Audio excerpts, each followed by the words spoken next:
Party के तमाम वरिष्ठ नेता, पार्टी का एक एक कार्यकर्ता जिन्होंने अपने अपने माध्यम से मुझे जन्मदिन की शुभकामनाएं दी, और तमाम राजनीतिक नेताओं को, कई विधायक, कई सांसद, कई केंद्रीय मंत्री, विशेष तौर पर केंद्रीय गृह मंत्री आदरणीय अमित शाह जी का धन्यवाद। दूरभाष फोन के माध्यम से उन्होंने जिस तरीके से शुभकामनाएं दी, और आने वाला साल हम सब के लिए एक बेहतर साल है, ये कामना भारतीय जनता पार्टी के राष्ट्रीय अध्यक्ष आदरणीय JP नड्डा जी का, तमाम उन लोगों का धन्यवाद जिन्होंने विभिन्न माध्यमों से मुझ तक अपनी शुभकामनाएं पहुँचाई। बिहार से जुड़े हुए कई सवाल हैं, बिहार वासियों से क्या चाहते हैं, खासकर हाजीपुर की जनता से क्या उम्मीद है? सिर्फ आशीर्वाद चाहता हूँ, और मैंने सिर्फ यही ख्वाहिश रखी है। मेरे नेता, मेरे पिता के निधन के बाद यकीनन एक कठिन दौर से मैं गुजरा, और उस वक्त भी मैं आशीर्वाद यात्रा पर ही निकला था, और बिहार की जनता से सिर्फ उनका आशीर्वाद मांगा था। और आज उन्हीं के आशीर्वाद की बदौलत जो कुछ भी हूँ, क्योंकि मेरे अस्तित्व को, मुझे समाप्त करने का एक पूरा षड्यंत्र कहीं ना कहीं रचा, पर आज जो कुछ भी हूँ सिर्फ और सिर्फ बिहार की जनता की वजह से हूँ। आज भी अपने जन्मदिन पर अपनी तमाम माताओं, बहनों, तमाम बुजुर्गों का, मेरे तमाम युवा साथियों का सिर्फ साथ, प्यार और आशीर्वाद की मुझे। देखिए, समय बीतता है पर यादें वहीं की वहीं रहती हैं, और ख़ास तौर पर कुछ ऐसे महत्वपूर्ण दिन होते हैं, आप इतने यूज्ड टू होते हैं उन दिनों को अपने करीबियों के साथ मनाने के, जिनकी वजह से मैं इस दुनिया में हूँ। पापा के साथ ही मैं जन्मदिन मनाया। सबसे पहला व्यक्ति घर पे अगर कोई मुझे विश करते थे तो वो पापा ही होते थे। तो यकीनन ऐसे दिनों में कमी ज़्यादा महसूस होती है।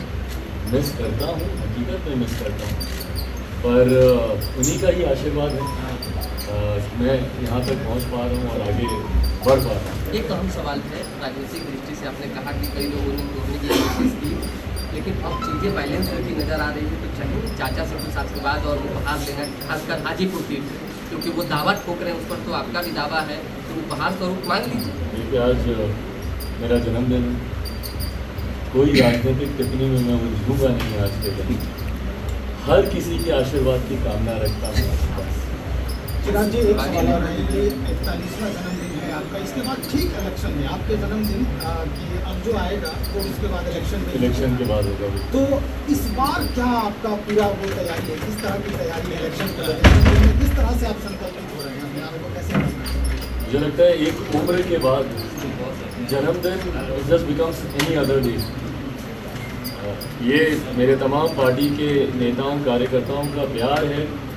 आप लोगों को भी कई बार कठिनाइयाँ होती हैं, भीड़ भाड़ इतनी हो जाती है, उसके लिए भी क्षमा चाहूँगा, पर ये इन सब का प्यार है कि आज के दिन को खास बनाने का ये लोग प्रयास करते हैं मेरे लिए। पर हाँ, मेरा दिन पूरी तरीके से केंद्रित है। मेरा जन्मदिन, मुझे याद है पिछले जन्मदिन पर तो हम लोग चुनाव प्रचार में थे, पूरा दिन हम लोग प्रचार में ही थे, उपचुनाव चल रहे थे। तो मेरे लिए दिन का उतना महत्व नहीं है। मैं जिस लक्ष्य के साथ निकला हूँ, अपने उस लक्ष्य को पूरा करूँ। जैसा आपने कहा, चुनावी वर्ष है और एक बड़े रण की ओर हम लोग अग्रसर हो गए।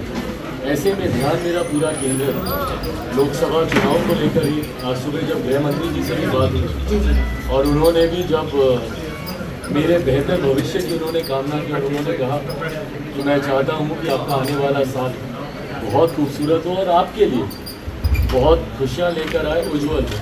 उस वक्त मैंने भी उनको यही कहा कि सर, हम सबके लिए हो। बिहार में खास तौर पर लोकसभा के चुनाव में 40 की 40 सीटें NDA गठबंधन जीते, इस लक्ष्य की ओर आगे बढ़ने का कार्य करें। एक अंतिम पॉलिटिकल सवाल है, आप 41 वर्ष हो गए, 30 वर्ष बयान आया है, गौरव को नीतीश कुमार ने वापस आया। ऐसी बातें करते हैं जिन्होंने बिहार के गौरव, बिहार के स्वाभिमान को मिट्टी में मिलाने का काम किया, वो लोग इस बात का दावा कर रहे हैं कि लोग वापस नहीं करें। बिहार का गौरव वो नालंदा यूनिवर्सिटी की तस्वीर थी, जो G20 सम्मेलन में प्रधानमंत्री जी ने अपने बैकड्रॉप पर, महामहिम राष्ट्रपति जी के डिनर पर बैकड्रॉप में वो तस्वीर थी, वो बिहार का गौरव था, नालंदा यूनिवर्सिटी। आज की तारीख में मुझे बताइए, जब छात्र से लेकर शिक्षक तक आपसे नाराज है, शिक्षक अपनी नियुक्तियों को लेकर, बहाली को लेकर, छात्र बार बार हो रहे पेपर लीक को लेकर, 3 साल का डिग्री का कोर्स 4 साल, 5 साल, 6 साल तक लंबित होने को लेकर, ऐसे में मुख्यमंत्री और उनकी पार्टी जब ये कहती है कि हम बिहार के खोए हुए गौरव को वापस लेकर आए, कैसे लेकर आए? आपके बने हुए पुल हवा में गिर जाते हैं, क्या ये बिहार का गौरव है? या बांध चूहे उतर जाते हैं, ये बिहार का गौरव है? शराबबंदी होने के बावजूद लोग जहरीली शराब से मर जाते हैं, क्या ये बिहार का गौरव है? मोतियाबिंद का ऑपरेशन कराने गए हुए लोग अपनी आंखें गंवा देते हैं, ये बिहार का गौरव है? मेरे मुख्यमंत्री खुद बिहार में इलाज कराने से डरते हैं, दिल्ली जाते हैं मोतियाबिंद का ऑपरेशन कराने, क्या ये बिहार का गौरव है? अस्पताल में आज भी डॉक्टर नहीं है, दवाई नहीं है, क्या ये बिहार का गौरव है? ऐसे में जो लोग ये दम भरते हैं, एक उपलब्धि इन 19 सालों में मुख्यमंत्री नीतीश कुमार जी बता रहे हैं, जो मुख्यमंत्री जी के कार्यकाल में है। उपलब्धियां अपराध को लेकर है, आए दिन हो रही हत्याओं को लेकर है, बढ़ते भ्रष्टाचार को लेकर है, 7 निश्चय में हो रहे दिन रात घोटाले को लेकर है, और इससे कहीं पे भी बिहार का सर कम से कम गौरव से ऊंचा नहीं होता जो कारनामे लोग।